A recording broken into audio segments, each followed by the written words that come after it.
What's happening, everybody? Welcome to the show. We are your hosts, Chase and Myles, and we are at the Lucky Duck. Welcome, folks. Welcome. Myles, please introduce our next guest. Today we have on someone very special. He is very, very special. He's special.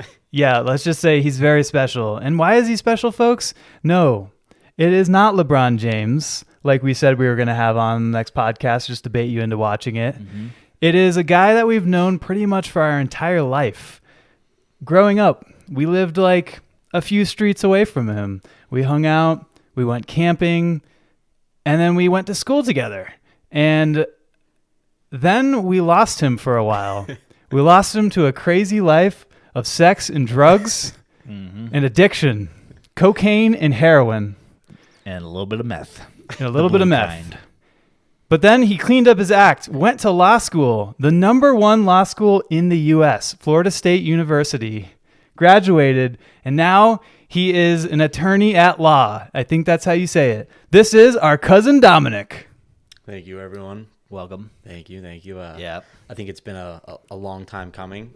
Oh, yeah. I do know I watched the first episode and I text Chase saying, get me on. And little delayed. 7 seasons later? Yeah. We had to do a couple background checks in order to clear I the get the addiction problem. Yeah, Yes. I mentioned the addiction Yes. thing. Yeah. Right. There were some NDAs we had to work through. We normally do a lot of non-competes. cocaine before. We didn't want you to relapse. Yeah, so understand. I appreciate it. We had to clean out the closet a little bit. Here, cheers, guys. Welcome to the show. Finally, it's season 3. Wow. Took 3 seasons to get you out here. You schmuck. I think a little bit of that falls on me. I'll take partial That's blame. okay. That's okay. Is it because we never invited you to a ski trip before? That I think that plays a role as well. That Okay. is, for you listeners, that is why he is here. We're going skiing.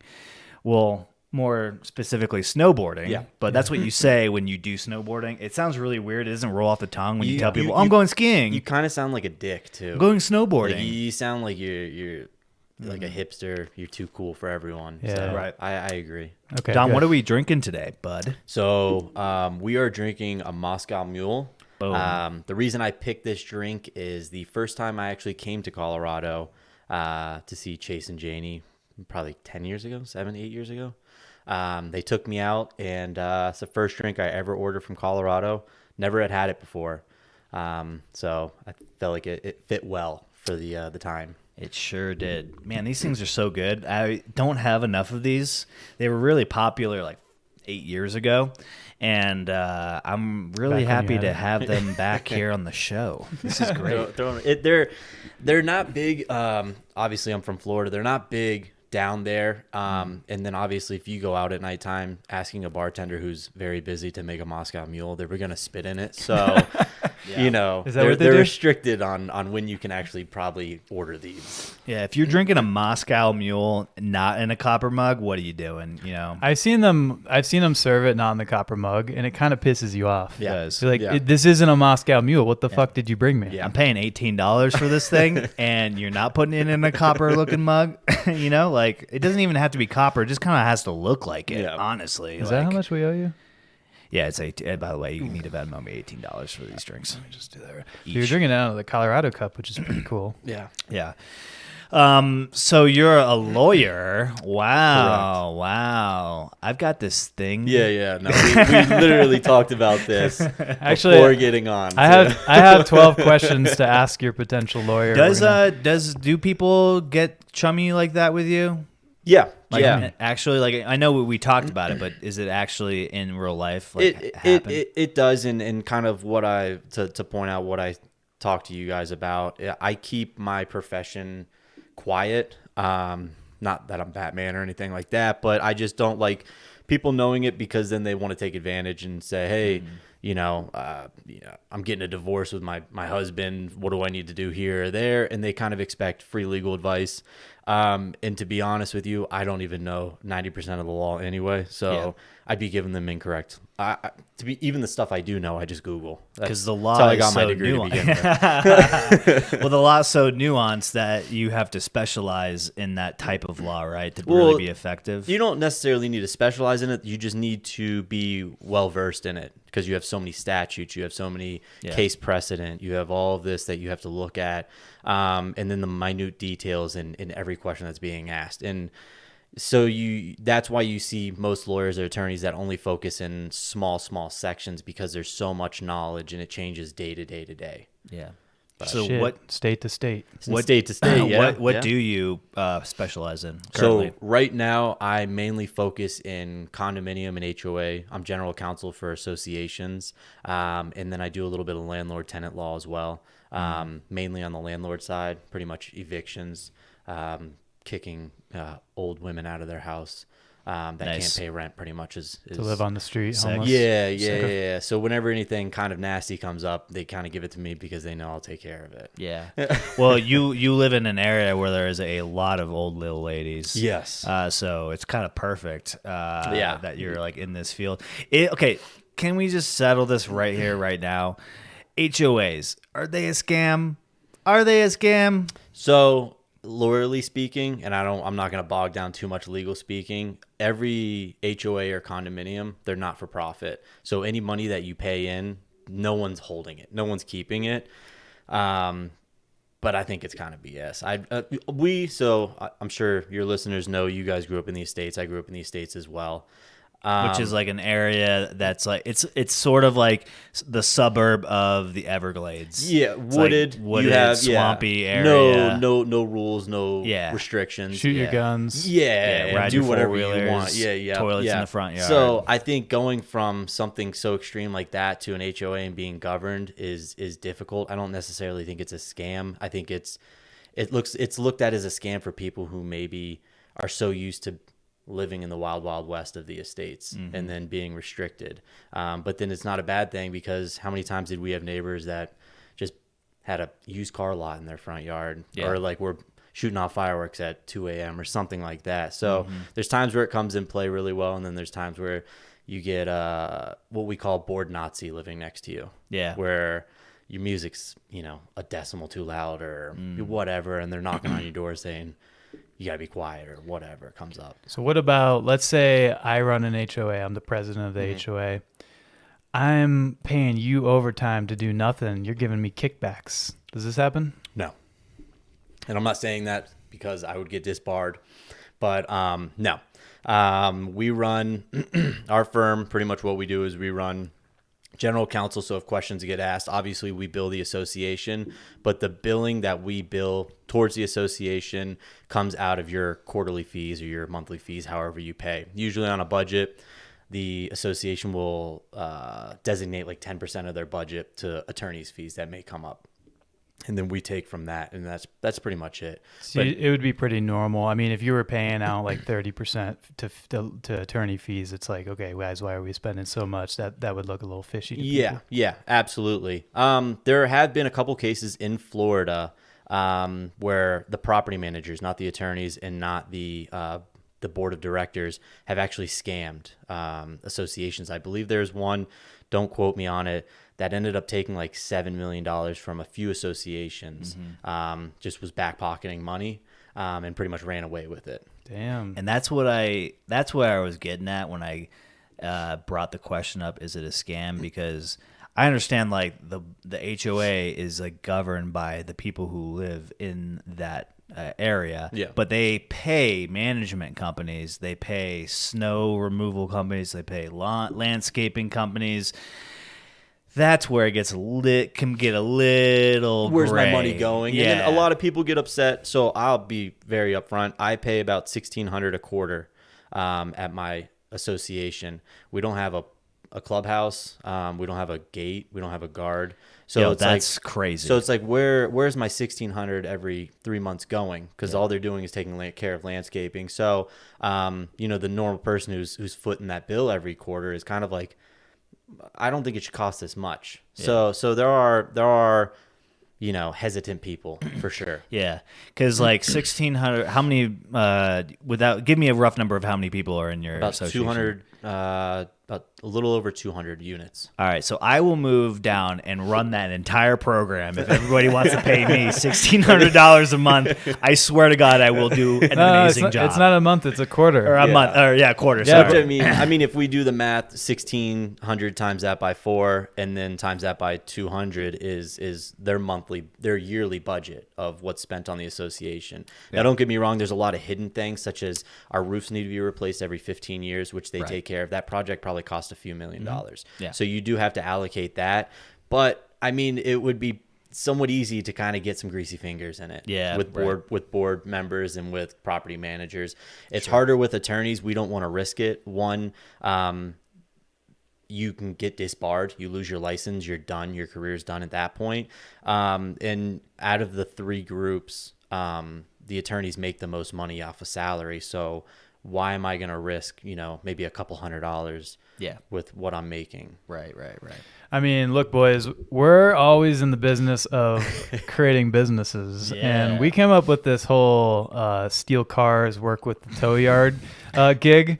And I'm thinking we need to open some property management companies. Property management, it is very, they make very good money.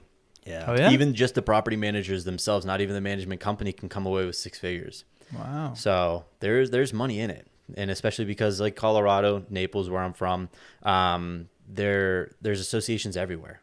Mm-hmm. So it's not like there's 3, 4, 5, 6. There, every single neighbor is an association, pretty much. Yeah, I was just driving on my way over here. A lot of the land between this place and where I'm living is, and like this whole area used to just be farmland or just unused land, and so they're slowly taking more pieces of those farms and building more communities. And there were like 3, 4, 5 communities being built, even new ones. That one down by the church down there that they started construction on. And I'm like, damn, every single one of those. I think some of them, is it like a couple of them may be like one have one master HOA and then they can have smaller ones? Yeah, that happens. That happens quite a bit, where you'll have a large overseeing association, which is your master, and then you have multiple subs within that kind of have their own rules and regulations. Mm-hmm. Okay, so you'll That's pay how to mine both of them? Yeah, that's how mine operates. Yeah, where so I you may have master a and sub you have to pay your quarterly, monthly to, and then your master you may have to pay a quarterly or monthly to as well. Yeah, so you that's what I kind do. of get double dipped, slapped in the face twice. Yeah, Even but though it shouldn't be like twice the amount that you would expect to pay though. Like my just to give you guys an idea, my HOA comes out to be like $200 a month, which is pretty good. I have a pool. Yeah. I've got All right, landscaping. man. All right, man. don't Snow flaunt. removal. Yeah. We own our own roads, so we pay into like, obviously like the fund to repave them every so often, repair, things like that. Yeah, no, it's an interesting thing. I hear too, like there's a lot of disputes they try to avoid at all costs getting lawyers involved because it's costly. Yeah. Right. So say like, you parked your car in the grass and you're not allowed to do that. And like you get a letter and then then they issue a fine or a lien and stuff. You could just like ride that all the way. Maybe they get lawyers involved. Maybe they don't. Usually they probably won't. It depends on the association. It depends on how much of an issue it is. Because usually when you do get a letter from our firm or any firm, from any lawyer, a lot of people end up complying. Whereas if they get a letter just from their board and it's a friendly letter like, hey, don't park there, they kind of just throw it out. So yeah, you run the risk of it costs money, but like I tell all associations, it's the cost of doing business. But what ends up happening is you get a letter from our firm and those people end up complying, and now you don't have to worry about it anymore. So how does that actually work with the management company? Are they saying, hey, we have an issue, and then you spend 5 hours on it? Or is it like you're billing regardless of whether you're doing work to them? So my main 2 point of contacts for any association is going to be the board president and then the property manager who oversees that association. And whenever any issue comes up, whether it's a parking violation or it could be pending litigation, as soon as they send it over to me, that's when I start billing on it. Okay. And my billing starts even with a phone call or an email. So if we have to sit on the phone, and I bill at 0.1, which is 6 minutes intervals. So if I sit on the phone with you for 4 minutes, you tell me the problem, that's a 0.1 right there. Then I have to draft a letter. Let's say it takes an hour and a half. That's another 1.5. And then off of my hourly rate, and then they end up paying it every month. Yeah. Okay. Makes sense. So that's not too bad. So, I mean, yeah, I think it's probably worth just having them spend some time on a letter to send someone rather than deal with the person that, to have an issue for another 6 months or something. Yeah. I mean, it's a case-by-case analysis, right? So maybe if your property manager's stern and the owner who's not in compliance is a pushover, or, as soon as they get a letter, they'll fix it, then handle it. So only bring us in when necessary, which we get brought in a lot. Yeah. Yeah. Yeah. There are a lot of issues. A lot of it goes anywhere. It ranges from anything from a dog barking too much to roofing issues where we have to sue the insurance company, and everything in between, such as rewriting documents, sending out those violation letters, setting up meetings with the membership, working on elections, things of that. So we're almost the unseen voice for all the decisions the board may make when it comes to anything when there could be some sort of legality behind it. So you guys must have been really busy after the hurricane. Yeah. Not Ian, there was Irma, which hit, I want to say 4 years ago. We'll say 4 years ago. We just finished our last litigation case on it, I think like 2 months ago. Because the insurance companies, obviously the way an insurance company works is the more we can fight you on it and even nickel you down, we're making money because that's how they make their money. So we were in litigation with insurance companies for many years with Irma, and now we're going through that same process again. And that'll be for another few years probably. It's going to be a little quicker because a lot of the Ian damage was to already Irma damage that may have not been fixed, or since we already have a case that's been settled, we can just resubmit it, and usually insurance company's just going to take it off of that. Yeah. So is it really that bad? Like, okay, let's say my roof got damaged. Is it really that common for an insurance company to say we're not fixing it because of whatever? Not that they're not going to fix it, but they're going to either blame someone else, meaning the age of the roof. Maybe there was already issues with the roof, negligence on the homeowner's part, to where they can either say we don't have to cover it at all, or we're only going to cover 4% of the actual total amount, because obviously they're making money then at that point, the less they pay out. Yeah. I heard insurance costs in Florida are absolutely fucking insane. They're all leaving. Yeah. Yeah. There's all the lawyer fees. Nobody wants to insure anybody down there because of how because there's bad a hurricane the hurricanes, a hurricane every year, so you're not making any money. Yeah. So there's only about 4 insurance companies now, and since there's so little, they're almost monopolized, so they can charge whatever they want. So a lot of associations are now paying double their insurance costs that they paid last year. Which was already insane In a large amount. Yeah. Compare when I bought a house out in Colorado. And I was talking to my dad, who, he was telling me, insurance down here for my home, you get flood insurance, this and that. And I told him mine, it was like a fifth of the cost. Yeah. A fifth of the cost. Yeah. Which, I was like already kind of like, oh, that sucks. But knowing that it could be way worse set me a little bit at ease. Well, but I was just appalled Yeah. the amount that it costs to insure your home in Florida. That can be true in Colorado too if you live in an area with fire. What do you? Fi- So like what fire would be? risk. So obviously in Florida we have wind and flood. What would it be for hail? Do you guys have to worry about that? It would be hail.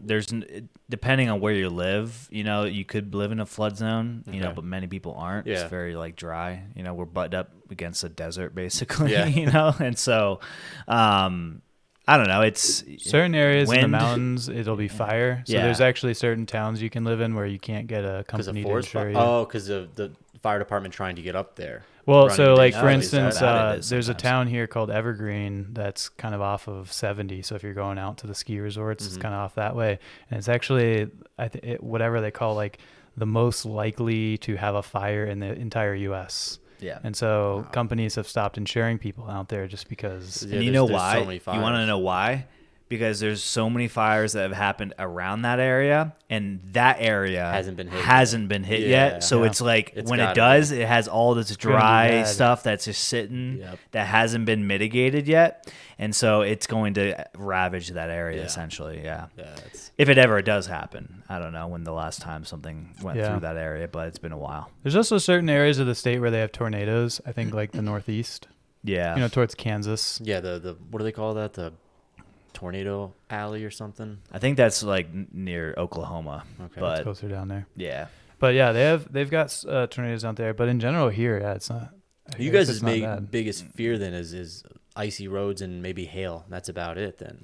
Yeah, but the infrastructure is set up in such a way where they're so responsive that if they do get weather like that, it's typically not an issue. It's like mitigated immediately. Yeah. Like you go to places like Nashville where they like every, I don't know, 3-4 years gets an ice storm and it completely shuts down the city for an entire week and a half because they don't have a single snowplow in the city and they don't have any de-icing equipment.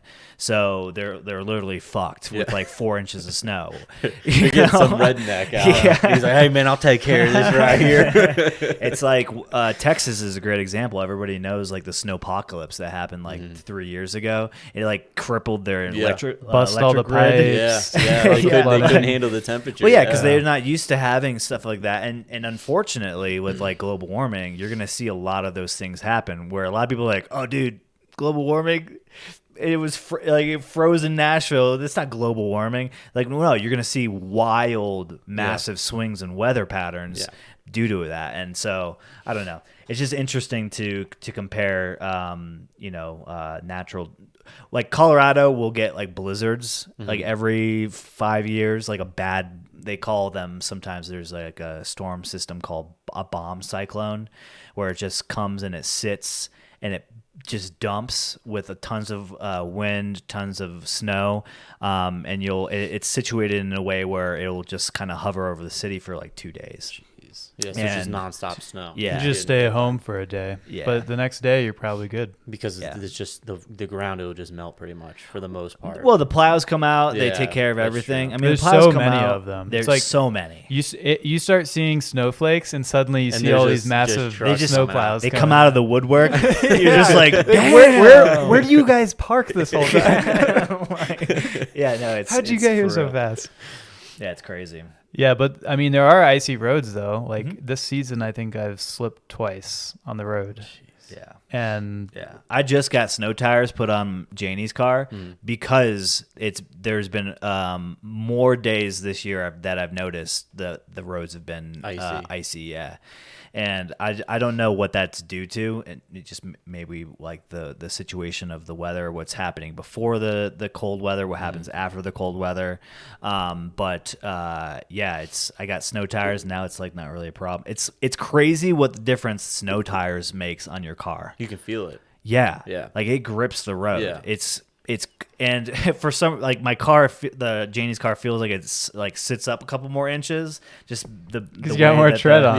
You got new tires. Probably Well, when I went to the tire store, the guy was like, I was like, yo, yeah, make sure you put the tires that you swap the snow tires with, like in the back of my car, because when summertime comes, you switch them, right? And you guys like. Yeah, like when he did like a walk around the car, to check the current tires, and he's like, yeah, I don't like we were gonna toss them because it only has like 10,000 miles left on them, maybe. They're not tossing them. And I was like, bro, 10,000 miles. That's a whole year of driving. Like I barely use this car, dude. Like, what are you talking about? He's already got them sold to his cousin, man. This guy was about to fucking toss these tires. They're perfectly good. Is the whole wheel? No, it's just the tire. Just the tire. Yeah, but the tire's probably a little thick. The width of the tire is probably, or not the width. The width from the face of the tire is probably a little thicker. Yeah. Yeah, but I always thought when people get snow tires, they actually get a additional wheel with it. Like they get a set of wheels, so it's easier to change. No, because otherwise you have to bring it into the shop to do it. Tire off the rim. Yeah. I'm not looking to. I'll pay the guy for $50 to swap. So they'll do that option. Yeah. Okay. Yeah, all you do, and it takes like 20 minutes. I mean, they have a machine. Usually. I brought it in in and I left, and I was like halfway to work at that point, which is like 15 minutes later. I got a text saying my car's ready to be picked up. I'm like, fuck, these guys are quick. So you went back? No, I didn't. I picked it up You let it later. sit. Yeah. Let it sit. Well, I want to let them. Yeah, snow tires are Sweat. cool. I feel like when I've seen videos of them online, you can see it's a very noticeable difference when stopping. I think that's what it's good for. And then, but like ice is ice, you know? Yeah. Like you're going to slip on If ice. you hit a no patch, matter it what. doesn't matter what you have on it. It's crazy. That night after I picked it up, it was a Friday and I ended up swinging back. We had to go downtown after that, so we took her car and the weather was coming in. And it was icy Like, time roads. to I was use like, these dude, bad boys. I already got my money's worth. And sure enough, like it performed like it was I don't know, it was way better than I thought it was going to be. And it was well worth the money. And the fact that you switch them out half the year makes your tires last twice as long now. Yeah, because right? you're only using them 6 months. Yeah, or exactly. Or roughly around that. So I don't know. It's just I'm trying to like look at the positives of spending another $800 on tires, you know. But They need it to is make what it snow is. tires you can just ride all year long. Yeah, and we haven't figured. It's 2024. We Yeah, haven't figured yeah. shit out. What's going on? First off, windshields. Why do those still crack? Yeah. Two, why do the tires still getting bald? Yeah, what's Figure that going on? shit out. Why do windshield wipers need to be replaced? Yeah. Come on, right? Why Yeah, shit. come Shouldn't it just automatically dry itself all the time? We don't even need windshield wipers. Yeah. The windshield should do it itself at Yeah. this point. We're making implants that we can put in our brains that help us come faster, and we can't figure out tires. Is this a real life thing? No. Okay. Yeah. But we're working on it. Elon's working on it, dude. First step, put it in the guy's brain. Yeah. Okay, that's done. Now let's make him come. Yeah. Give him some magazines. Viagra was the first. Was only the beginning. So back to being a lawyer. So is HOA and condominium law like what you want to? No. What are you looking to do? So what's the goal? I'm here? gonna give a story here. I didn't even want to become a lawyer, I guess. So most people who are like lawyers, doctors, who do these long educational processes, either they had a family member who was a lawyer, doctor, mom, dad, or they knew at the age of 4 that they wanted to do this profession.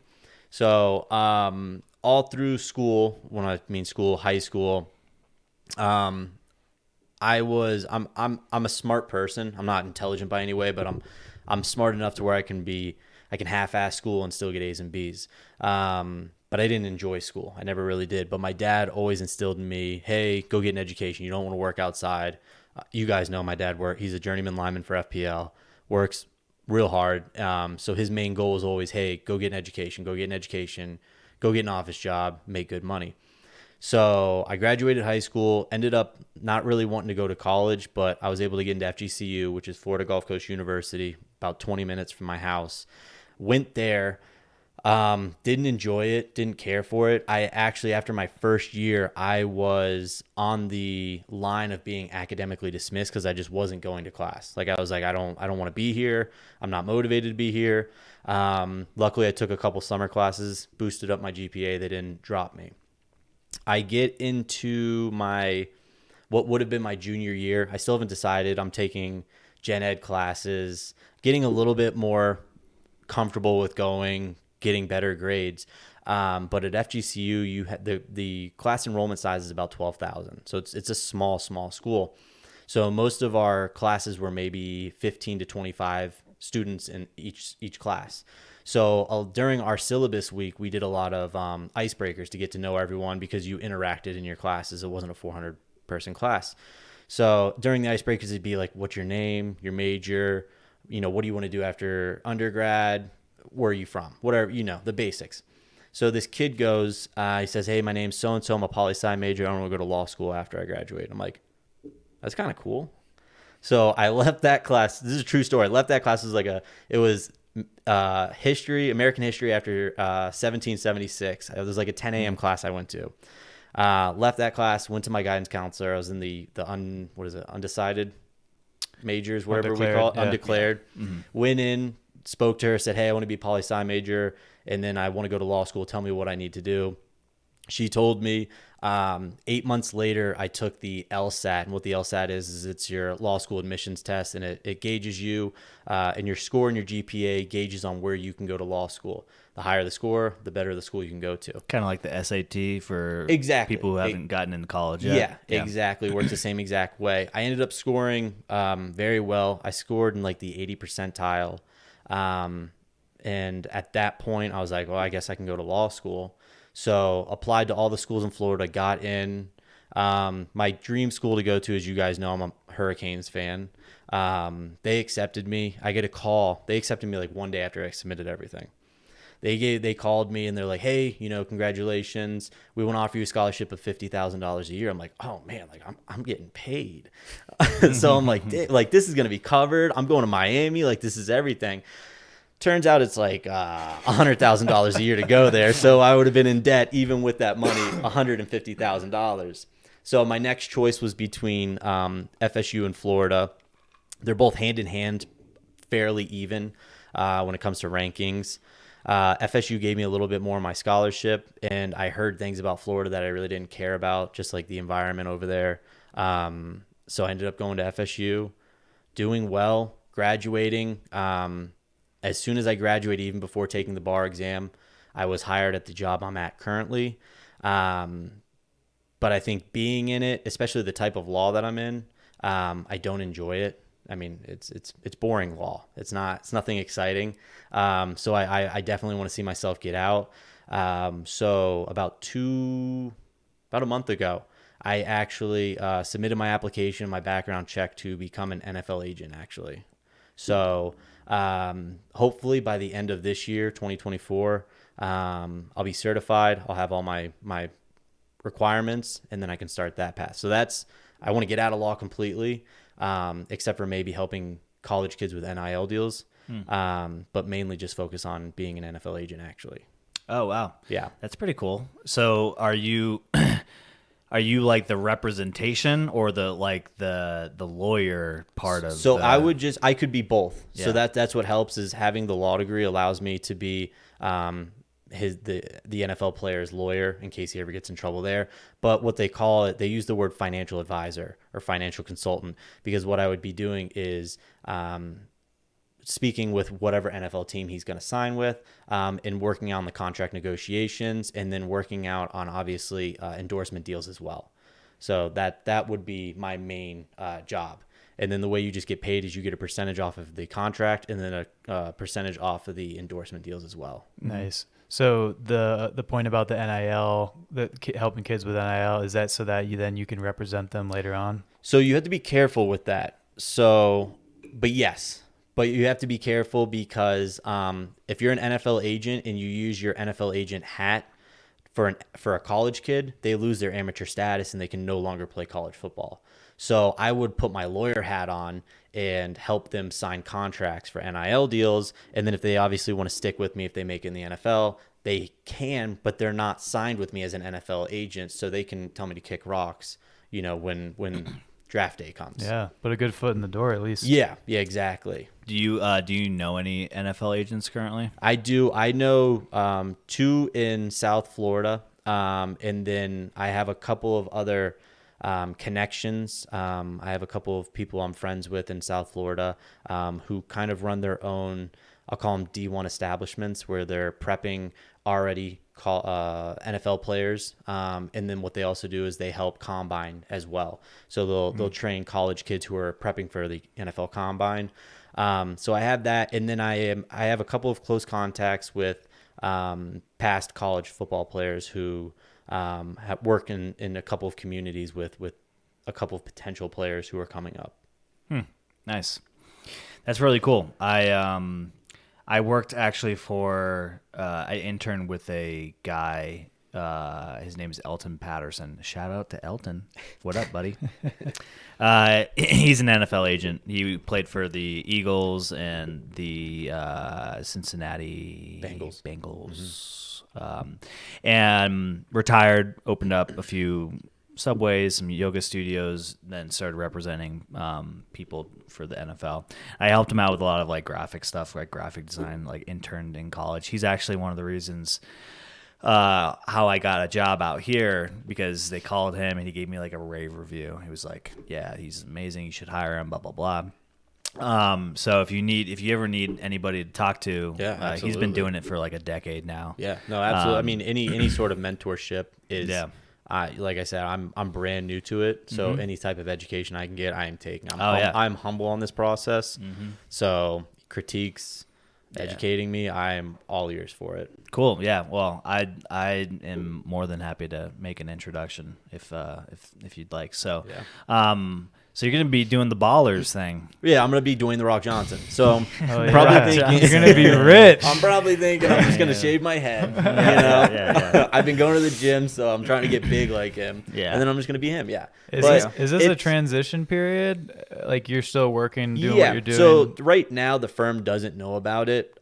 They're gonna find out probably in the next 2 months because I had to submit an application and a background check, consensual background check, and you have to put in all your past employers' contact information. So I'm 99.99% sure they're going to contact the contact point that I gave them for my law firm. I just don't know when it's going to happen, but they will know.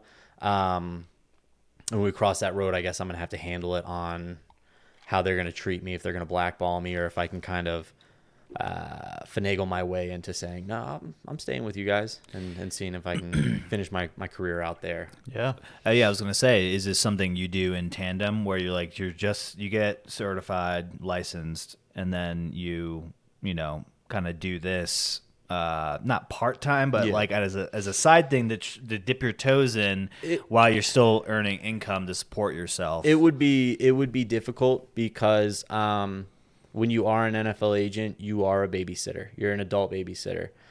You have to keep all eyes on these players. You need to know what's going on. You're traveling a lot. So to be able to work both jobs would be very difficult. Are you getting paid by the NFL if you're an NFL agent? Technically, yes, but no. So I'm getting it from the player's contract itself. I'm taking that percentage. Right. So in a sense, yes, I'm being paid by the NFL, but no.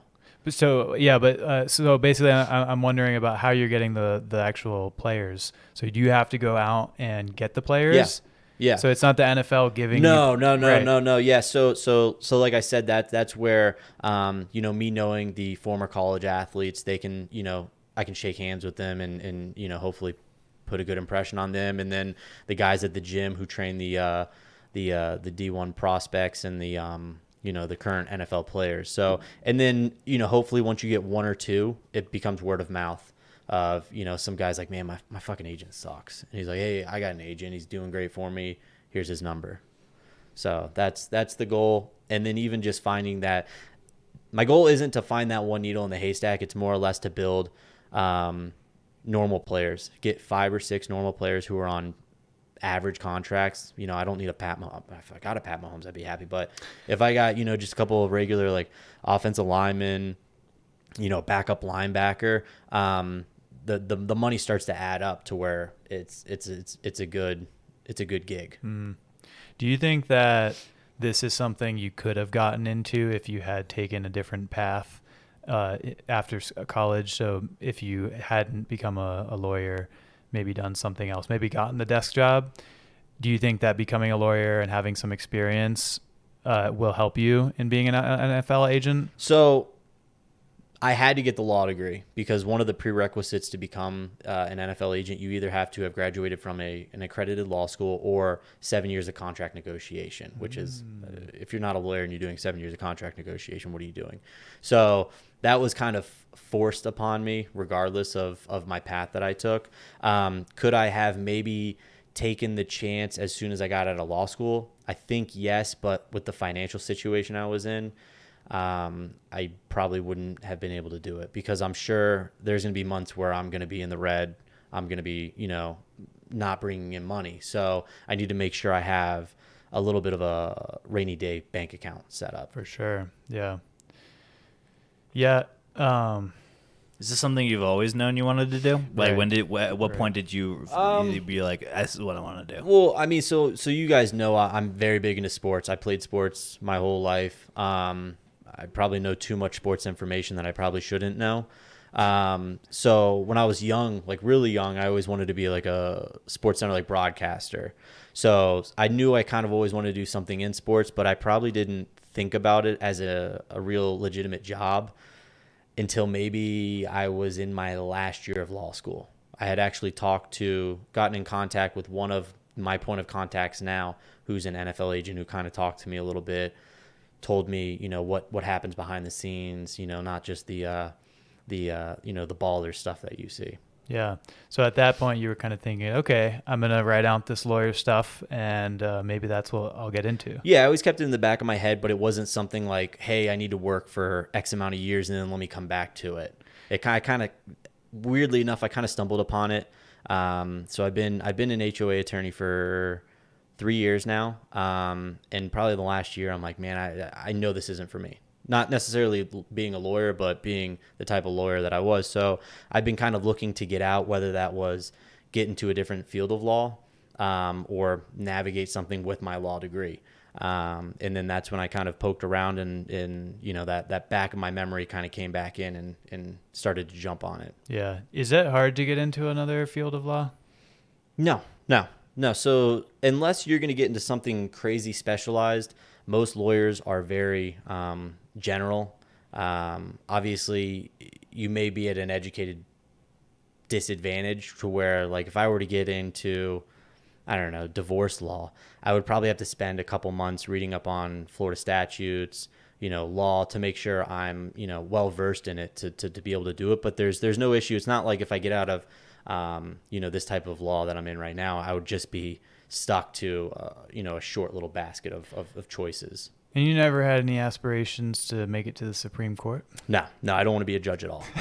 There's too much reading. Yeah. I'm not a fan of it. I've never been a fan of that. Is there a major, I mean, I got to imagine there's a major change between being any kind of lawyer, whether you're a prosecutor doing what you're doing, and then being a judge, right? Yeah. Oh, yeah. Yeah, you have to know the law like the back of your hand because you're making a ruling on it.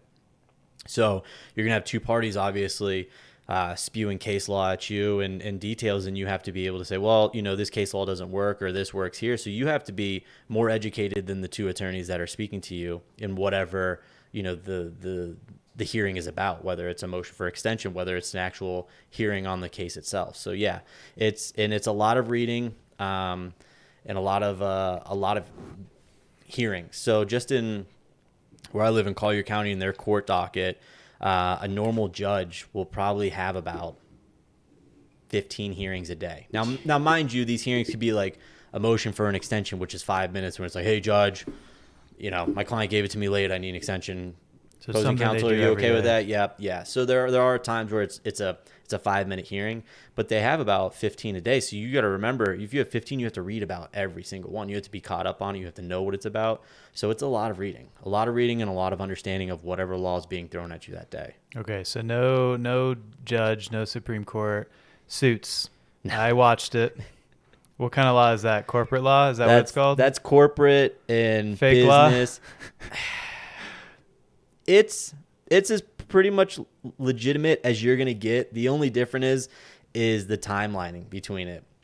You're not gonna have your associate who's gonna get a 500-page docket and in 2 hours be like, yeah, dude, page 502, paragraph 7, this is wrong, and then you have a hearing tomorrow, right? Yeah, okay. What people don't realize is in any type of law, the length of time it takes to go to trial is insane.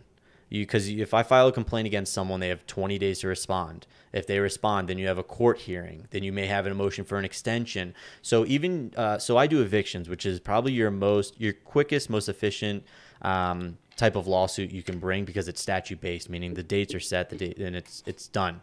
From the day I file a complaint to the day I can get someone evicted could take a month.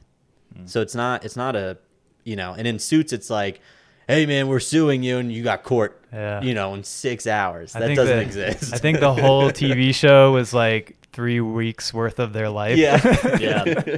But they solved 1,000 cases. Yeah, it's so weird because they don't there's no passage of time like displayed visually. Like they just like cut tomorrow, to the clock. literally Yeah. tomorrow. But always so they don't tell tomorrow. you like, oh, if it's tomorrow or if it's like 3 months or 6 months. I like I said, I've been in it for 3 years. I've never, and this I think happened a couple times in Suits where like the paralegal throws something on the desk and is like, you have a hearing in 3 minutes, and it's like, you would know, you get emails, you get you know what you have going on.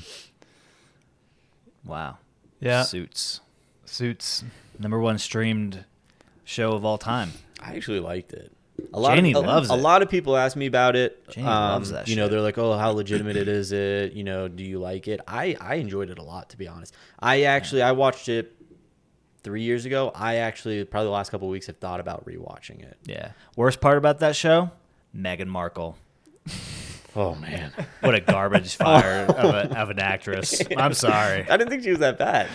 Okay. Come on. Are you talking about like after the show? Like her current She life? got lucky, dude, because there's no future for her in Hollywood. She's You're right. No, I'm kidding. She was fine. I'm kidding. She's okay. Don't get You're just don't get me jealous. assassinated. You're just jealous that she's like kind of a princess now. She's not. She gave that up. So how yeah. does that work? So if who'd she marry? Prince Henry? Is that his name? I think so. So then if Harry, right? Harry. Yeah, Harry. What? So if he became king, she would become queen. Well, he can't anymore. He renounces royal. No, but I'm saying if he kept if he it, didn't. because she's not. Yeah, she's but not he- blooded technically. It would be a long shot okay. for him. Because to she get. wasn't a princess. She's not a royal. Yeah, she's not a royal. So she married to. She got married to a royal. Yeah, it's Yeah. like marrying rich, but you're not rich. Yeah. Yeah, we've all seen Princess Diaries, right? It's like that. Great, It's like yeah. that. The problem nowadays is But Princess Diaries, she was in it. That was her She was dad. actually blood. Yeah, dude, that was Yeah. her grandma. But or she whatever. wanted to. Didn't she want to like marry somebody who wasn't Yeah, royalty? it was the skater boy who used to wear the beanie. Yeah, I know exactly. too. I got Yeah, an older yeah, sister, man. That's my excuse. Oh, we needed an older sister to watch that. Fuck. yeah. So the problem would be like, okay, there's not a lot of monarchies nowadays, right? So you're not just finding princesses off the street. Yeah. Yeah. So you're either marrying your sister, Yeah. or you're not marrying a princess. Sweet Home Alabama's coming on. Yeah. There's a bunch of dukes and duchesses out there. Who are your family? Yeah, it's got to be like second cousin now. It's cousins for It's sure. definitely. You're Listen, all right, we've all seen Game of Thrones. There's a lot of incest. I'm gonna it tell happens. You It's I'm just gonna tell you something. Never watched Game of Thrones. Oh well. Whoa. Wow. Yeah, sorry. Okay. I'm Yeah, sorry. just skip it. Yeah. Just keep watching. Well, Suits, yeah, that's you the thing. fuck. It's not popular anymore, but Yeah, it's not. yeah, actually, that's Well, I that's heard really it. fun. I heard it ended up shitting the bed the last season. What doesn't? You know. That's true. You know. You're not wrong. They But got a new one out though that they're doing, the House of Dragons. It's like Is it it's like same- a prequel. like a sequel? Yeah, it's Okay. like a prequel. Yeah, basically. Did you like the last season of Suits? If you can remember it. Yes, because like Chase said, you kind of have to tie everything in, right? Like it's ending. The TV shows that I like the best are the ones that get canceled because they end good, Yeah. because they didn't have to be like, the writers are like, shit, man, how are we going to tie this together? It kind of like, it's running beautifully. Whereas with Suits, with Game of Thrones, you have to end it. Okay, what is our ending? And now we have to reach it. Yeah, or it didn't end, and now it's up to your imagination to see how Inception. it ended. Yeah. Inception. I keep saying that, and maybe I said this in the last podcast, and I apologize if I did, but I think that streamers like Netflix or Peacock or HBO, at the end of every year, they should put out a poll, and all the subscribers get to answer it, and it's what show that we canceled in the we bring past back? should we bring back for one season, and then we'll renew it. We'll Not throw not some just money at it. not just their shows, but any show in the past. No. It has to be their shows because they don't have the rights. No, they to can bring buy back. rights. You can. That's what they've done for a lot of shows, like Arrested Development, for instance. yeah, I guess. Yeah, so. but that's Arrested Development was probably so cheap for them. okay. to Maybe buy. there's like a write-in. Maybe you can do like a write-in. If I mean, it's under a if- certain budget, we'll If the buy show it. got canceled, yeah, it's probably cheap. Did Arrested Development get canceled? Because I watched about 4 seasons of that, and I'm like, damn, this show the original is stupid. Original seasons. Yeah, it was stupid but funny. Yeah, it was one of those shows where I watched where it's like, this is perfect background music, Yeah. like noise. Like, this is That's a good beautiful. point. You Job- don't have to pay attention. You can just jump in. Job is my favorite character of all time. 100%. Of like any TV show. I love his roofie bit. Yeah. Takes roofies just to forget what he did. Yeah. Roofied him. Have you guys ever seen, speaking of TV shows, The League? Yeah, Ooh. some of it. Yeah, I kind of gotten into it, and I like it because it's old 2000s humor, right? Like, they say some Nick stuff Kroll. that you can't say shit that Yeah. they said like today. So I kind of like it, Mm-hmm. but it is a little it's just scattered. It's like kind of all over the place, and it is kind of a repetitive plot over and over. But the jokes, the humor is top. Was that tier. like FX or? I think it was FX, yeah. FX, But I've been watching it on Hulu. Yeah, Maybe that's FX why I is like watched one of those channels that just doesn't have like one of those shows that just runs for a while, right? Yeah. Like they have. Well, what they do is they'll almost get like a show that'll last 2 seasons, and then Yeah. something else will pick it up, and then it becomes popular on that Yeah, platform, that's and then true. it continues to blow up. It's weird. Did you Yeah. ever see? I think it started on FX called Archer. Oh yeah, yeah. 'Cause that is started on Netflix. FX, and Yeah. then I think that went over to Comedy Central or something like that. Right, or like maybe just the rerun rights Yeah. or something. Yeah, yeah. That was a good show. FX puts out some quality. Oh content. yeah, definitely. I mean, what was that? American Horror Story, I think was on FX. That's like probably was their it? longest running Yeah. TV show. That's pretty successful. A lot of people like that. I watched like the first couple of seasons. You know. I think I knocked out a couple episodes. Yeah, it got a little too like teeny bopper for me in Yeah. the like later seasons, you know. Although I say that and then I'm like, I'll watch Riverdale. I don't give a fuck, you know. People judge you for that. People do judge me for that. I- I judge myself for Yeah, that. I even think you should. I probably should not say that anymore. Probably should. You've put said that in my you've put this out on multiple times. I have said that it to people. Yeah. I mean, How just does watch that come out up? for How those does that come up in 15. conversation? You're like, I love Riverdale, and then Yeah, they're like, hey, how about the Bengals? And you're like, I oh, Riverdale. Yeah. Did you guys see the Riverdale? That's pretty much how it's gone when I've heard it in conversation. Yeah, I try to interject it. And yeah. everything, You're, you know. you're like way over. Hey, Yeah. Riverdale. Yeah. Like, why did you just do that? He does some production stuff for the show, so that's why he always brings it No, up. I don't. Smart, I wish I did. I wish I did because that would just be a dream come true. All those people are hot, dude. Jeez. And they're not in high school. They're like my age. Okay? Are they still making it? Yeah. Oh, The same actors? Yeah. oh. So let's Didn't the- Riverdale, the- didn't the Riverdale whole start thing- in like the it early was- 2000s, right? No.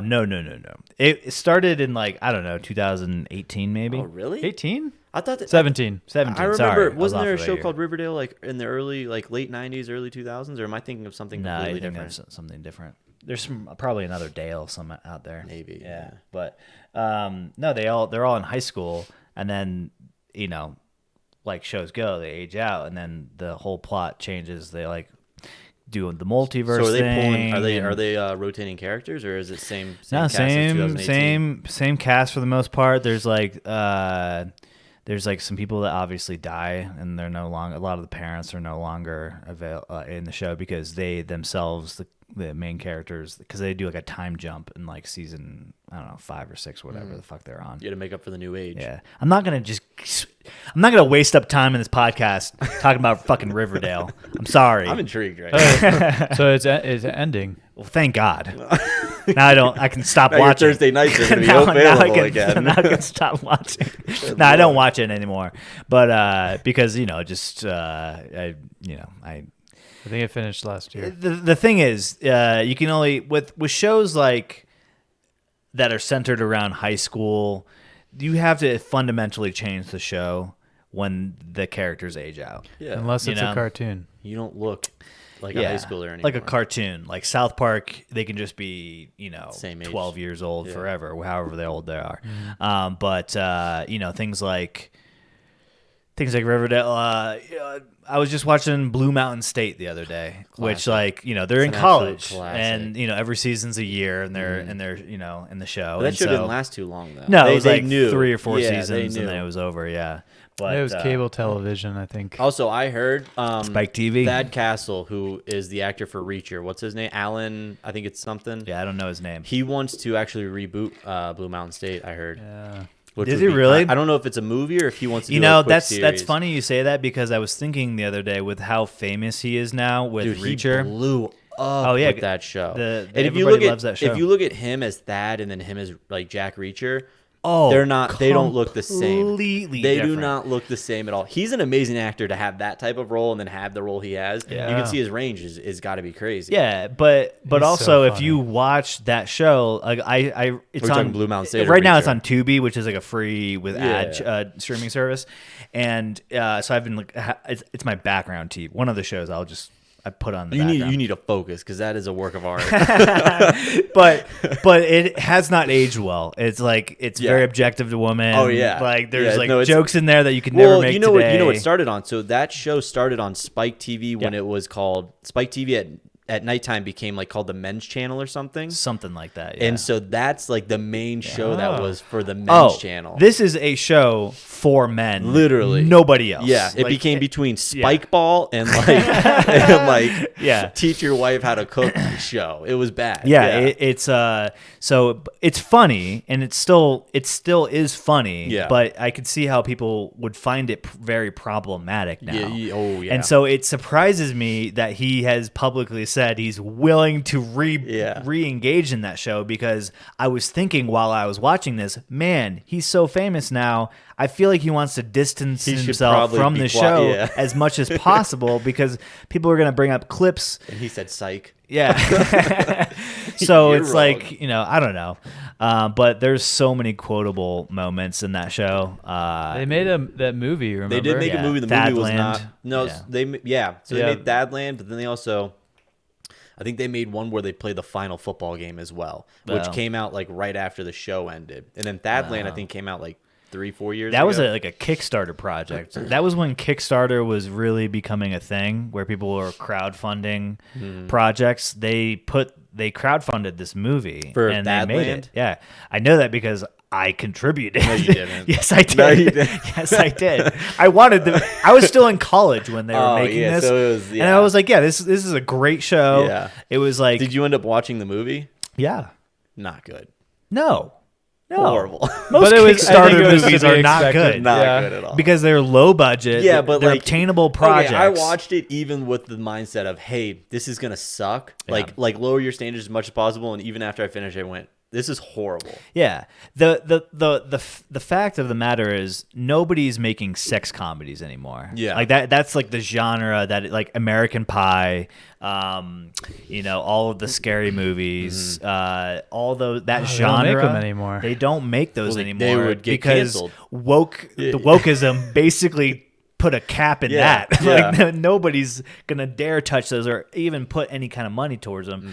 It's part of the reason why you don't see like Judd Apatow making like Neighbors or Superbad or Pineapple Express That's anymore. probably one because of my favorite movies. what Superbad? Superbad? Oh Yeah. my gosh, So man. it's extremely It's an quotable. instant Yeah, classic. Yeah, Instant classic. just comedies in general. Are face immense criticism when they're put out, and not only that is not a lot of people will go to the movies to watch R-rated comedy because a lot of movie studios and theaters rely on the kids component, like take your kids to see a movie to make it a or family event. If it's PG-13, then maybe you'll get enough audience draw to That, the and theater. then you run into the issue of streaming platforms now too. Yeah. A lot of movies I noticed, especially during COVID, they skipped movie theaters. Like they just made deals with Disney Plus or whatever and just said, hey, we're releasing this straight to a platform. yeah.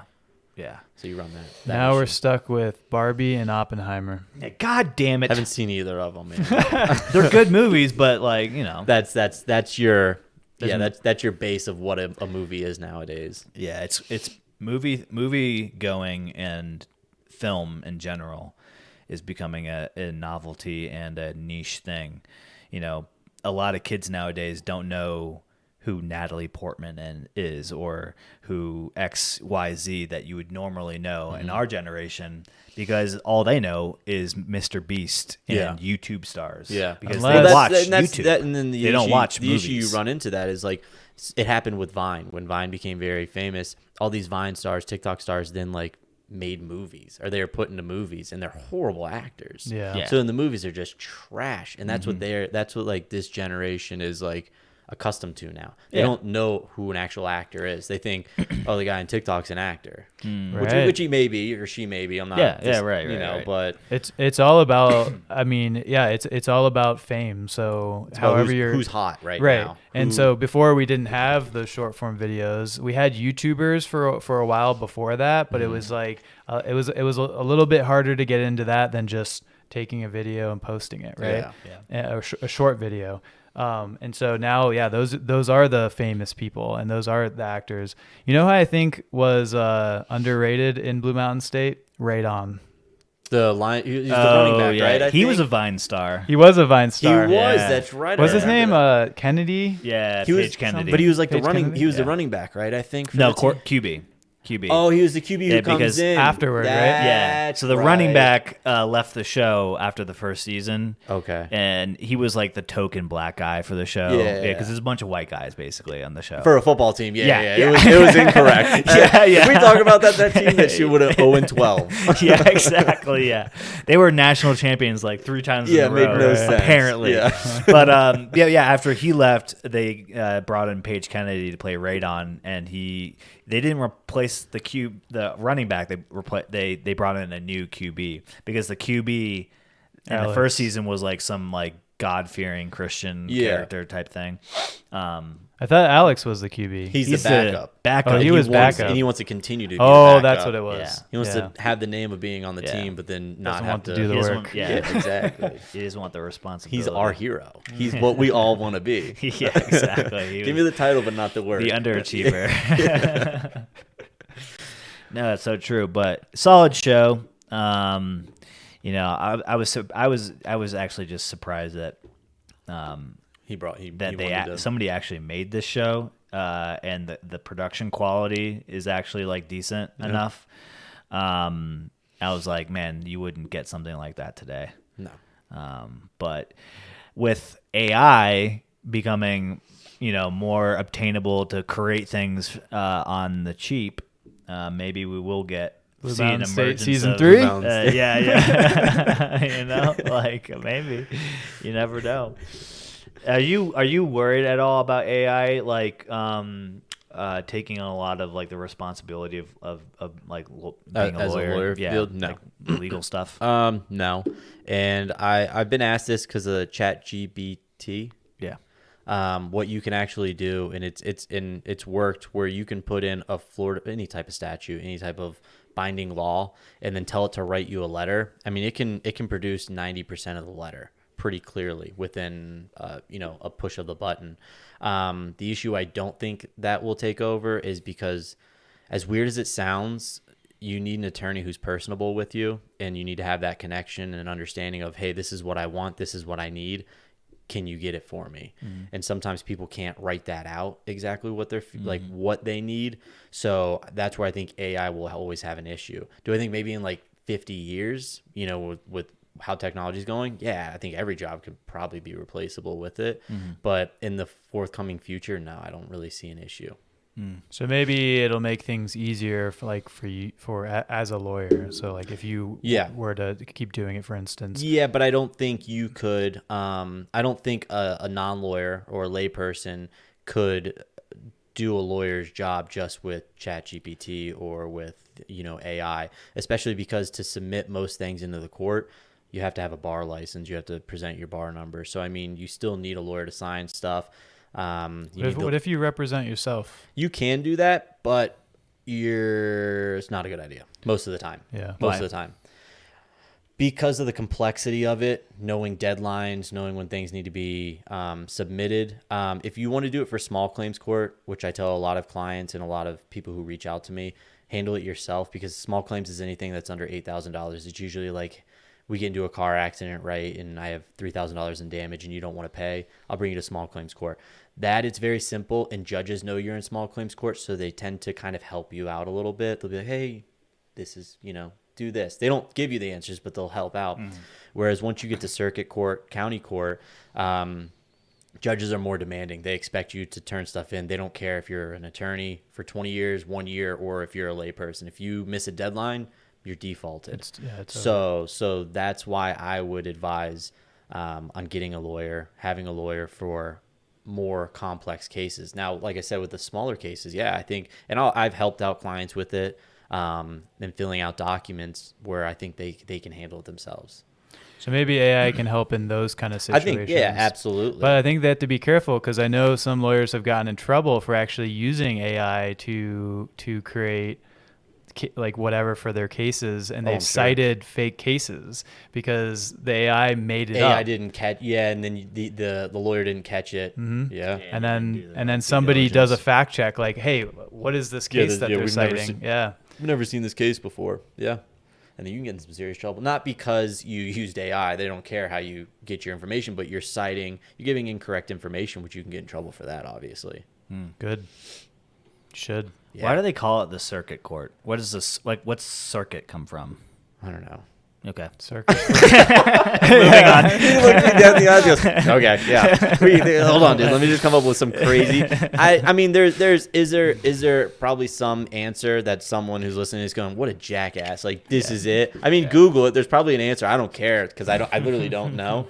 There's probably a reason for it, but it's just your tiers, your hierarchy. Because you have small claims, anything under 8,000. County court is $8,000 and a penny to $19,999.99, and then circuit is $20,000 and above, or it may be 30. I think it may have gone up to 30. But it's your level of tiers pretty much. So a circuit court are courts that literally sit on circuit.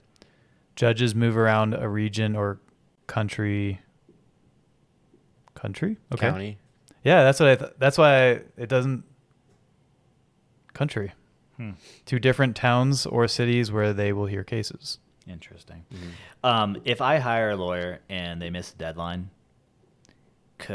and you default on the case? You can go after them.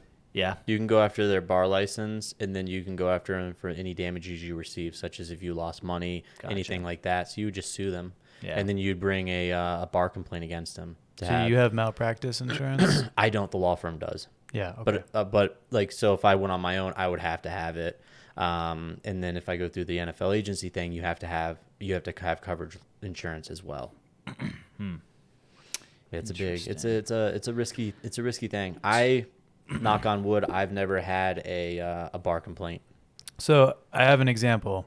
What's his name? The guy who says that Sandy Hook was a hoax, Alex Jones, is his name. Yeah. So he had that whole case where he owes like $1 billion or something like that to all the families. So there was something where like his lawyer accidentally gave the prosecutor all of his text messages or something. Yeah. So if I was Alex Jones, I'd be pretty mad about that. Yeah, especially if it's a smoking gun. And a smoking gun, for those who don't know, it's pretty much a piece of evidence that you get that's going to win you the case. Yeah. Such as, it's like your golden ticket. Yeah, it's the gun. It's the gun for the murder case. It's the glove that fit OJ's hand. That's what it is. So in that sense, he could go after him. Alex Jones could go after him if he ends up losing. The problem is a lot of people don't realize this, is when you want to go after someone for money, it's a two-part process. The first process is getting the judgment in favor that you deserve that money. The second process is go collect that money. Just because you get that piece of paper doesn't mean anything. What if that person's bankrupt? The person's insolvent. They have no money.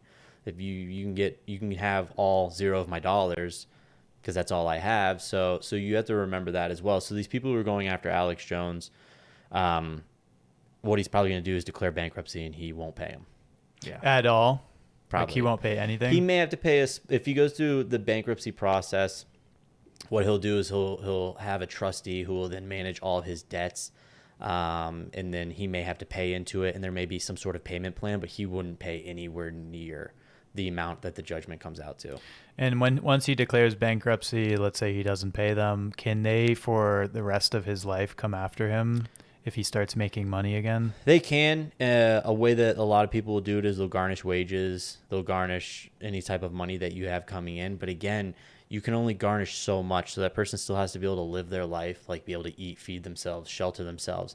So if he's making, because he's going to be able to hide money. Let's be honest. I was going to say. Regardless, whatever he brings in, he's not showing it. So let's say he brings in $50,000 and the state says, well, $40,000 you need to live. Okay, well, all you're going to get, so those families are only going to get about $10,000. And that's my other question is, so yeah, he probably doesn't have like a large salary and he probably has some personal assets, but I bet a lot of it is through some businesses. Yeah, so he protects himself. So he probably runs it through an LLC where he doesn't make himself a member manager. So then anything that he owns, his houses, he runs it through a trust. He runs it through an LLC. Any assets he has, he runs it through an LLC. So that way, if you sue him, just Alex Jones as Alex Jones, you can only go after his personal assets at that point that are within his names. So you'll see a lot of companies, they'll run LLCs for that reason. Or they'll put their houses in trusts. Yeah. Which in Florida you don't need to do because you just homestead your house. So he's like poor, but not really poor.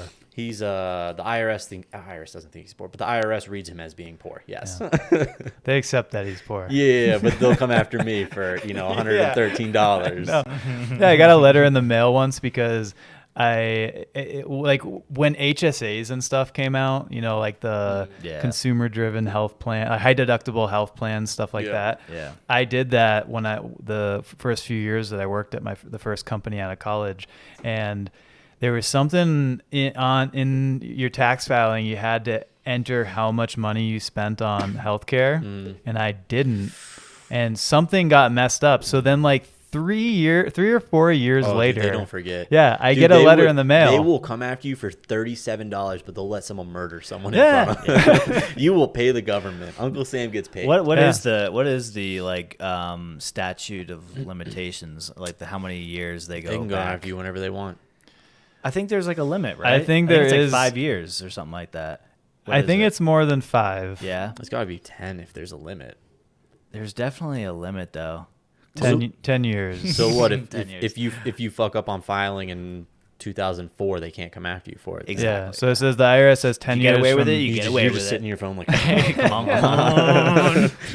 They have 10 years from the date your tax was assessed to collect the tax on any penalties and interest. So if you didn't pay taxes in 2004 at all, and they somehow didn't notice, then you're good. You got off. Yeah. Mm-hmm. What I wonder is, let's say you didn't pay taxes in 2004, and in 2013 they bring a case against you, and then you lawyer up. Lawyer fights them for a year. Do you owe? No, it's from when they first. Oh, okay. Yeah, unless it's still pending. So the only way you'd probably be able to exempt it is if they bring it up in like 2000, within the 10 year, and then you lawyer up and it fights past that 10 year, then they're still grandfathered in. Now, if the case gets dropped, then they're done.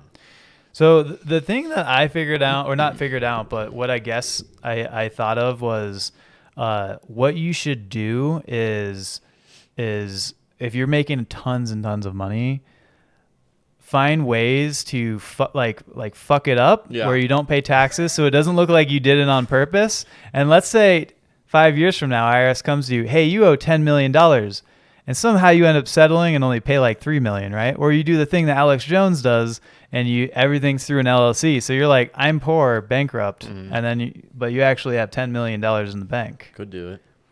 Probably wouldn't get away with it. No. They beefed up this year. Well, the government or last year. The government jobs that we deal with, the postal service, whatever else government jobs there are, DMV, horrible. Yeah. I mean, trash. But you get them boys over doing taxes? It's different. Them boys are built different, dude. So they're getting it. Yeah, they're getting it. Yeah. I need me an in on that. It doesn't matter if it costs them $100 million. They're going to get that million. Yeah. But hey, nice. Sit at the DMV for 2 hours. Hey, if you work at the IRS, do they come after their own, Are you like exempt? I don't know. You probably push some stuff through. Like, Jimmy, come on. Yeah. We're friends. We work together. Yeah. You can't come after me, You scratch my back, I scratch your back. Come on. Go ahead and stamp it through. That's what you need to become. You need to get into tax law, brother. Yeah. Well, what if you're the guy who writes the audit software? You know what I mean? You just say like, okay, next person to audit everyone except Myles Anderson. Yeah, skip the M's. Yeah. We're just going to not do that completely. Anyone who was born in this year. Yeah. Dang, Dang. No one will ever notice their audit software. It's like million lines long. yeah. So you could put something Even in if there. you knocked out a large chunk, there's so many people, so many categories. You're like only audit people with more than $100 million. Let's just say that. I feel like, TurboTax's days are limited. Do you guys feel like that? Is that what you use to do taxes? My dad got screwed over in his taxes one time. Using TurboTax? No, because of using my mom. Oh, okay. And he ended up having to pay I think she filed. I don't remember what the story was, but he ended up paying like $25,000 to the IRS. So he's like, "Listen, I'm bringing it to a CPA." So ever since my dad's brought it to a CPA, he's had me bring mine to a CPA. And I asked him because I pay about $300 to have him do my taxes. I get no tax return. It's like, cool, dude. I'm losing $350 and getting nothing back. This is awesome. So I ask him, I go, what is me bringing, having you do it? He goes, when I stamp it and I sign it, you're not going to get audited. Yeah. They're not going to touch it because they know I'm not going to lose my license over this. So as soon as they see that stamp, they're not even looking. They're going to toss it to the side. You're safe. When you use TurboTax, there's so many glitches that could happen where you miss a decimal or something like that, or even TurboTax generates things incorrectly, maybe puts an extra point on interest. They check those hard. The thing is, though, according to TurboTax, you're guaranteed. So if No. Right? You're guaranteed if TurboTax makes a mistake. Exactly. Not if you make a mistake. But what he was just saying there is could there's be a glitches chance. There could or be a something chance, yeah. But that they're not gonna take happens. blame There for it. could be. They'll change their There could be, numbers. but Okay. it's I'll hire you as a lawyer to represent it's more me. likely that you made the mistake. Right. Right. So that's the exact reason I got a CPA is Yeah. because They see that I signature. found that out They see because the signature, and you're because that was the reason the IRS gave for why they didn't audit Trump's taxes when he became 'Cause it was president. signed. Because every president's supposed to get their taxes audited. And there was a leak or whatever it was, and they said that the reason we didn't audit his taxes was because he has a CPA. Yeah. So that's why I got one. It Yeah. significantly reduces, and that is the reason. It's because a CPA, they're not looking for people necessarily who are being malicious, like trying to do things. They're looking for people who are making mistakes to go get the money because lots of people are making mistakes. Oh yeah. Yeah. And if you have a complicated tax situation, you should get a CPA. Yeah. But for somebody like me who's I just have the basic run a show. Well, it's not complicated. I want You can't- to run that as well. My stuff's very basic. I'm not. Yeah, you portraying don't that. need a I just do it CPA. because my dad forces. If me you get a now. W-2, Yeah. maybe you get a 1099 from your bank because you've made interest Yeah. on something. It's hard to fuck that up. But, it's like I box 2, box 4. Just make sure the I don't numbers know if match. you know this, but a lot of people aren't that intelligent. So you said you pay what I think it's like $350? $300 to $350. Okay. I think it's a little bit more this year because I bought a home and then paying my Yeah, student sure. loans. So I have the interest on my student loans, the interest on my home, and then a couple other small things. Yeah, so they charge a little more. Like if you had your Per, own, I if think you had get charged self-employment, per there's- not per paper, but something. That's how he charges me. But I'll Yeah. probably pay $350. Yeah. So if you went through TurboTax, you'd pay at least $50. So I mean, you're paying $300 to not have to do your taxes. In All Florida, you gotta no. do In is Florida, give them all it's your free. tax. Is it? Yeah, because TurboTax? you get free federal filing, but it costs money to file with your state, which you don't have to because there's no state income tax. Correct. Yeah, but the free filing. You have to do it before March 31st. Let's just say I never did free filing when I lived in Florida Oh. and paid taxes. There's like always something. It's There's like, always something. Oh, You gotta pay you for bought paper. Bitcoin, You But gotta if, buy- or you definitely would had to pay a little bit more because you had the house thing, then you Yeah. had the student loan Yeah, I thing. don't Yeah. have just the so, rights so they're like own a of it. house, Yeah. $30. Yeah. Like you Oh, got you to got upgrade student to the loans? basic. Oh. Yeah, exactly. You got Yeah, to. it's probably going to be like $89 or something like that. Yeah. Yeah. So- So I'm spending an extra. We'll just round up everything, $250 for the security of knowing that I'm not getting audited. I know I didn't make any mistakes.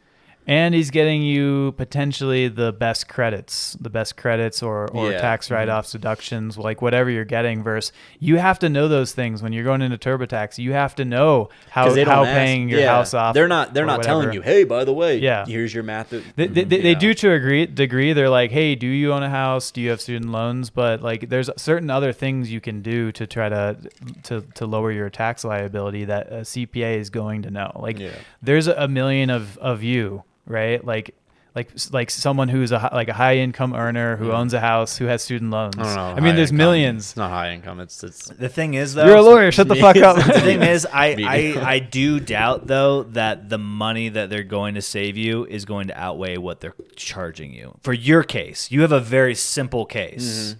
Like you're going to have to take the standard deduction because you don't own your own business. Correct. I'm not writing anything off. The interest that you paid on your house isn't going to outweigh the standard deduction. He's not giving to charity. The only thing that I think I hit on, I think the house I'm close on, I paid a good amount in interest this year on that. Yeah, but the thing is, it probably still won't outweigh. Well, he told me, the CPA told me, where you get your money back is on your closing costs. I don't know why. I don't know the answer to that, but he says it's not necessarily the interest. It's your closing costs and your closing fees that you paid for.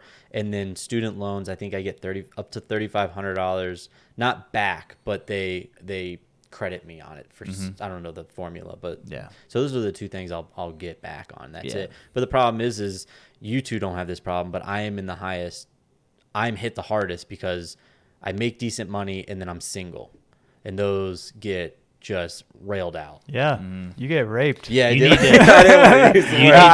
I was once not married and a high income earner. And then you got married. And you're like, wow. You need save a bit. You need to marry you need to marry a gal who doesn't have a job. Or a guy, whatever you need. Right? It doesn't matter. It's a tax reason. Then you're gonna really get the and then let's pop out some babies. Or adopt. Yeah, dude. Adopt. Oh yeah, Well, adopting costs money. You gotta get it for free. The freeway. I know a guy. You don't need to take care of the kid, but you still claim it. You know what I'm saying? Oh man, yeah. So I'm that person or that group category that we get hit hard. Yeah, there is though a value in the peace of mind. So I get that, totally understand that. So if that is what if that amount of money is worth, that was like $250 or whatever, you'd probably pay more than TurboTax. Then that's totally cool, man. Yeah, you should definitely keep doing that. Yeah, thanks, Chase.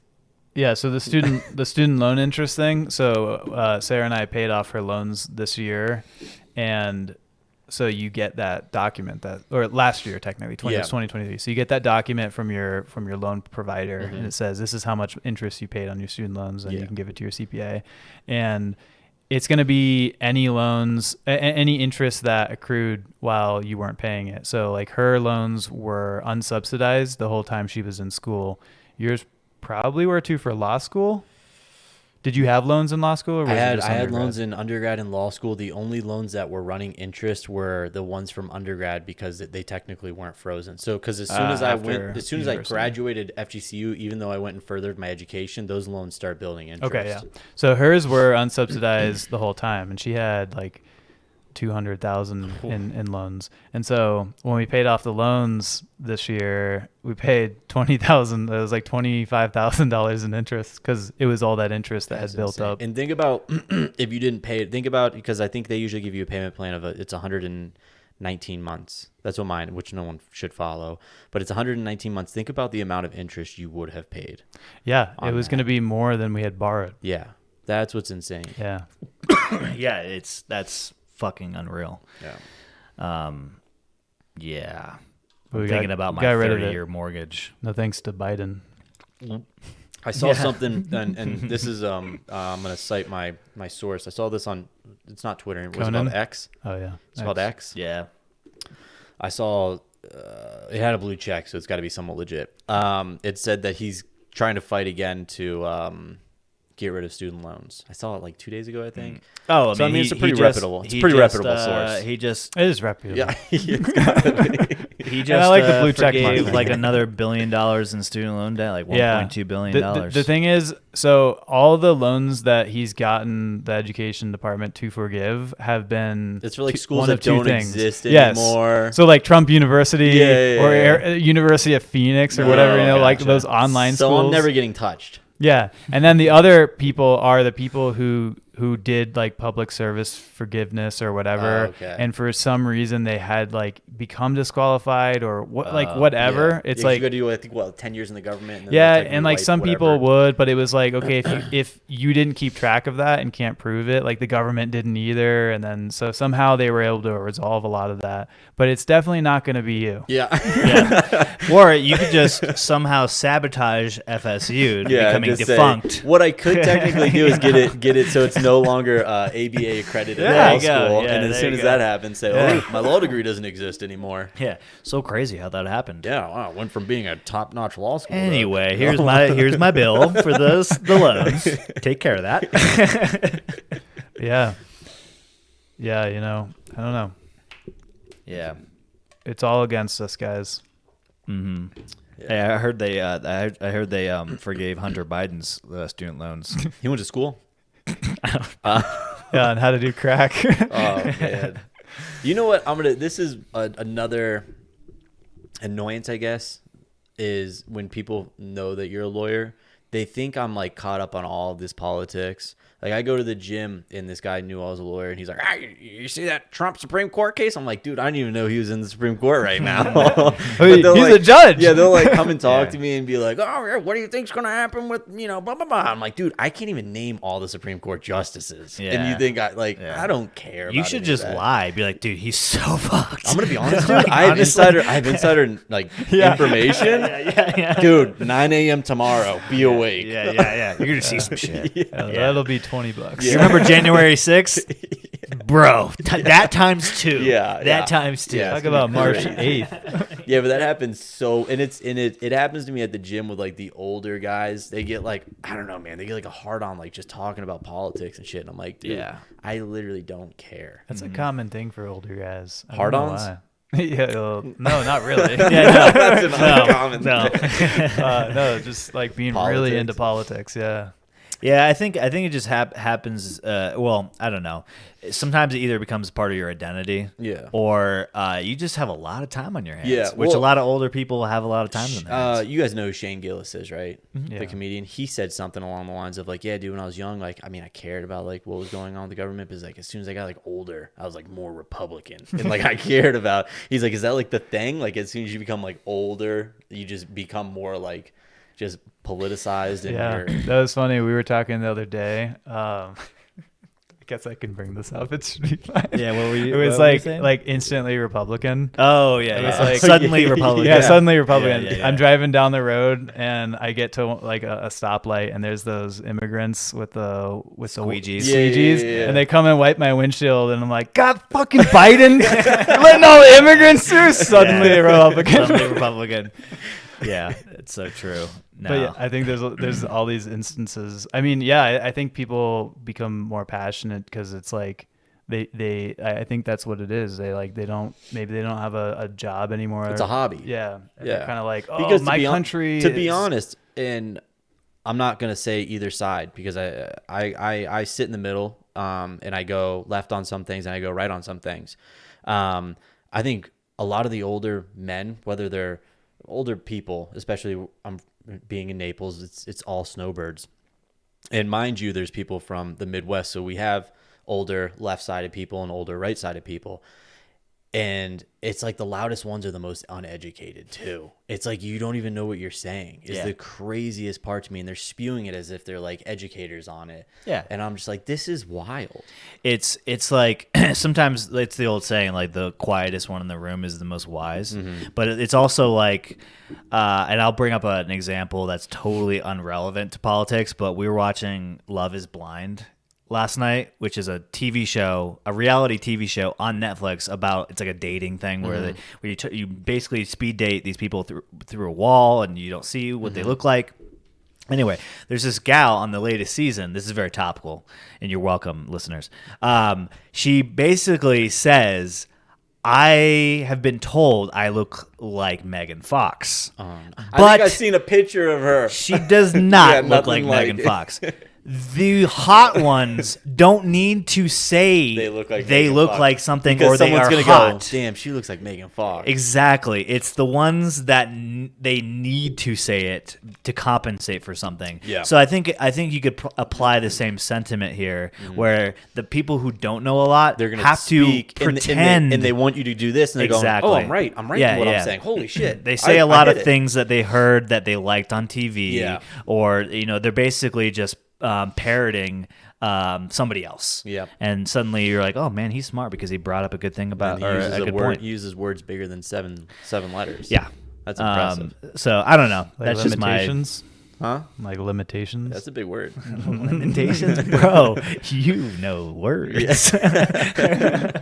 Tax refunds and audits. Ooh, Those are small words I use. Dang. Yeah. But yeah, I think it can be boiled down to that. I've witnessed some of that. Just like in corporate, office setting. Usually you do see like the guy that's very quiet is like he's like the smartest guy. Yeah, and he doesn't say a lot unless like somebody asks him, or he'll interject very like tactfully. Yeah. he Yeah. doesn't say a lot, but he Yeah. says a lot by saying a little. But when he type of talks, thing. for some reason, the room shuts up. Yeah, They and know, like it's insightful too. It's known. Yeah. I don't hate. A trigger or an ick, as the kids say it nowadays, for me is somebody who will just say something and reiterate something that's already been said, just so they can say something. Yeah. To justify their existence in the room. Yep. Like, well, you didn't really.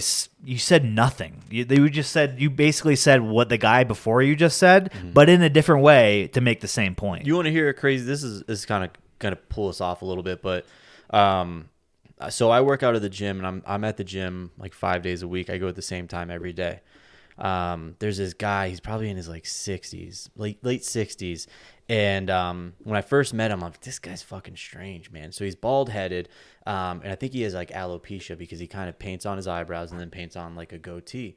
And then he dresses in like a dress shirt and dress pants and like these loafers in the same outfit every single At day. the gym? And yeah, and he works out there from like the time I'm there until like 9. So he's there for like 3 hours, but he always talks to everyone, like says, hey, how are you? This. I'm like, man, this guy's kind of weird. But over time, like I introduced myself to him, and he spoke very softly, very quietly. He never spoke about himself, but he asked about me, what I'm doing with my life, what's going on. He remembered everyone's name. And so for about 2 years, I had this relationship with this guy where every time I go in the gym, I say, hey, how are you? He's like, hey, how's this? Remembers my dad's name, like weird. So one day I walk in the gym, I'm like, you know what, man? I live in Naples. This guy, he drives like a $120,000 custom chopper. So like, Jesus. Yeah. So he has money, but I'm like, what does this guy do? He's never told me what he's done. He's never flaunted anything. So I'm like, hey man, if you don't mind me asking, if I'm not being personal, what'd you do? It's Naples. You can find out some cool things. He goes, listen, we have a really humorous relationship. Everything I'm about to tell you is true. And I'm like, oh fuck, like it's about to go down. So he's like, I'm German. I came over from Germany when I was 3 years old with my parents. We lived in Boston. He's like, I went to school at Harvard, got my master's in civil engineering or something like that, then got his PhD in physics in Harvard. While he was doing that, he was like an adrenaline junkie, and he would like go to shooting ranges, whatever, like skydove, flew planes. He met up with some guys who were ex-Navy SEALs. Mind you, he never was in the Army or anything like that. And he ended up actually getting in a 10-year contract with a special ops company located in Central America. I think it was in South America, Costa Rica, where he executed 38 men over the 10-year span. Oh my God. Yeah. So what would happen is he was part civilian, part worked for this company. He said this company wasn't affiliated with America, wasn't affiliated with a specific region. But pretty much what it was is he would have targets to go kill. Just a mercenary group. Yeah, like a six member mercenary assassin group, and they would kill like head cartel for mainly it was for slavery and women abduction, and then a couple of drugs and stuff like that. But he would live in Boston, and he would get a phone call like every 3 times a year, and they say, "Hey, we're gonna fly you out." He would fly to Costa Rica. They would debrief in this room, and it would be the 6 guys, including himself, and then the commander. And the guy would be like, "Okay, here's your target. This is what's going to happen. And then they would spend the next 3 days, however they needed to get to this guy, training, whether jumping out of a plane, swimming, special shooting. If they're going to snipe the guy, they all specialize in sniping, whatever it may have been. And then they would go fucking kill the guy. And then the next day they would come back. The commander would be like, it was a success. And then he flew back to fucking Boston and lived his life like nothing was happening. Did it for 10 years. Yeah. And then became like a stunt pilot or something like that. And I'm like, bro, that's the craziest thing. But this was my point taking, even though it kind of pulled us away. The guy was the most quiet guy, never spoke about himself, always asked everyone else, "Hey, how are you?" Remembered everyone's names, always, was very, very nice.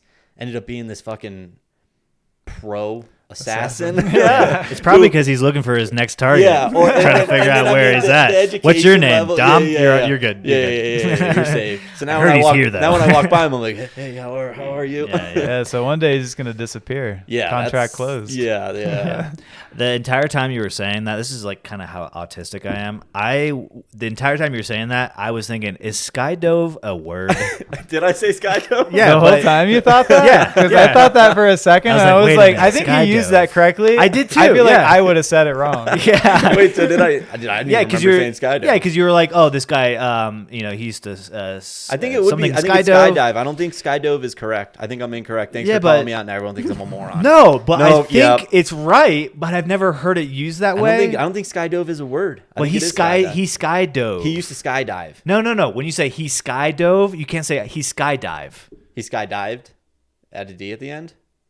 Is it skydived? Skydove? Yeah. It says Dive versus dove, all right? This is for someone from StackExchange.com I who don't answered know. a question. Well, you on Reddit? Kind of. It's essentially the same thing. Both dived and dove are standard as the past tense of dive. Dived, historically, the older form is somewhat more common in edited writing, but dove occurs there so frequently that it also must be considered standard. Wow. The rescuer dove into 20 feet of icy water. Dove is an Americanism that probably developed by analogy with alternations like drive, drove, and ride and rode. So I got it right. You did. That's I think insane. So. Yeah. Wow. Yeah. Speaking of autism, you ever watch Love on the Spectrum? Of course. Oh my gosh, that's amazing. It's great.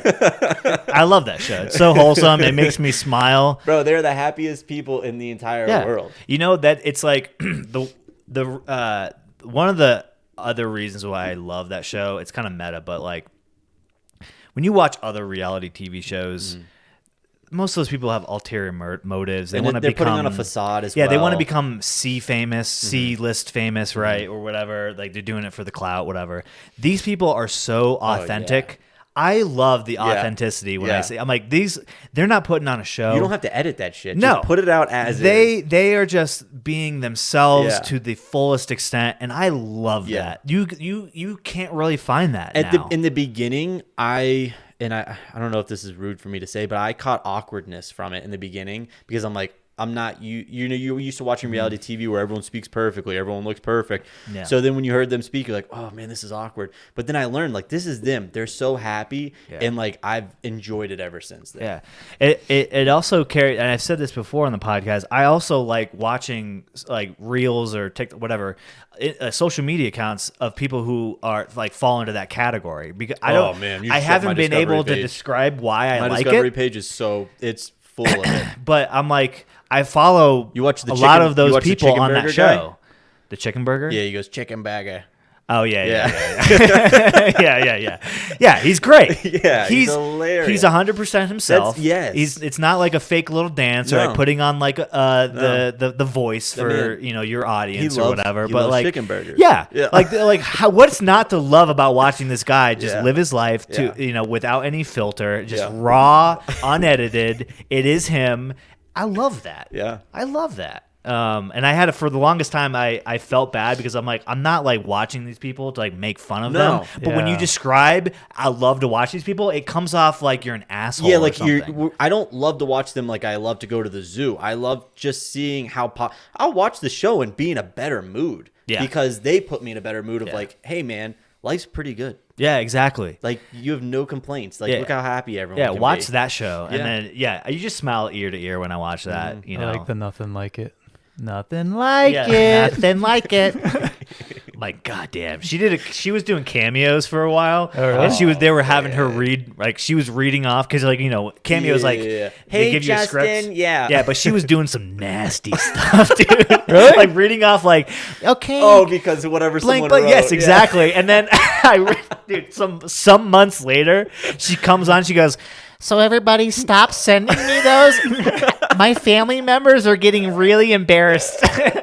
And I was like, I saw that coming. But social media is in general you go on there, it's insane. Yeah. Like there's what people say, what people do on there. It's like there's a piece of social media for everybody for sure. It's so bizarre. That's one of the things I actually really liked when TikTok started becoming really big, because I think it became like, I know we had Vine, which is like people started getting more like that, but I think we still had a small set of people who were really popular on that.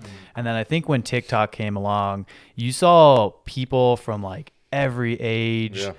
Like you're saying, people with disabilities, with things like autism, with like all around the world who were so creative. Yeah. And like I just couldn't believe how many people were like that, because our society has like entertainment, and there's like a small group of people who are in entertainment, like all the actors and stuff. That's perfectly thought of. And I thought about this the other day, is like, to become an actor back in the day, it wasn't just off your talent, it was based off luck. Because there wasn't, millions of cell phones out there. You had to run into someone and to become while there's probably better actors out there who will never be discovered. Yeah. Same thing with singing, but obviously with American Idol and all that changed.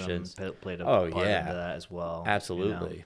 And so now, I mean, you still have kind of like the, people who are doing things on social media, like just to be bigger, right? Like it's just like, oh, come on, why are you guys doing this? But I think there's just so much out there that you can really find anything that you're looking for. Yeah, there's something for everybody on those things. Absolutely. But well, listen, man. Thanks for finally being on the show. It means a lot. It means a lot. Yeah, it was great catching up with you. I'm so happy we were able to finally do this, and let's not make it another 3 years, 3 seasons till we get you back. Yeah, we talked about it. You can come back on. Yeah, Okay, he just texted me. Yeah. Appreciate it. So maybe we'll try again next year, see how things go again, play it out, and then move on from there. We won't take so long to approve your application. Yeah, I appreciate that. So. It means a lot. Yeah, and if you do start representing Pat Mahomes, you're definitely going to be on. Yeah, you're definitely not going to be on. And maybe you could hook us up, Next thing we know, we're sponsored by the NFL. Yes, exactly. Thanks for listening, everybody. Thanks for watching on YouTube. Catch us on Instagram.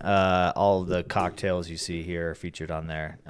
Give us a follow if you want to tag along. And until next time, adios. Bye. Go to bed.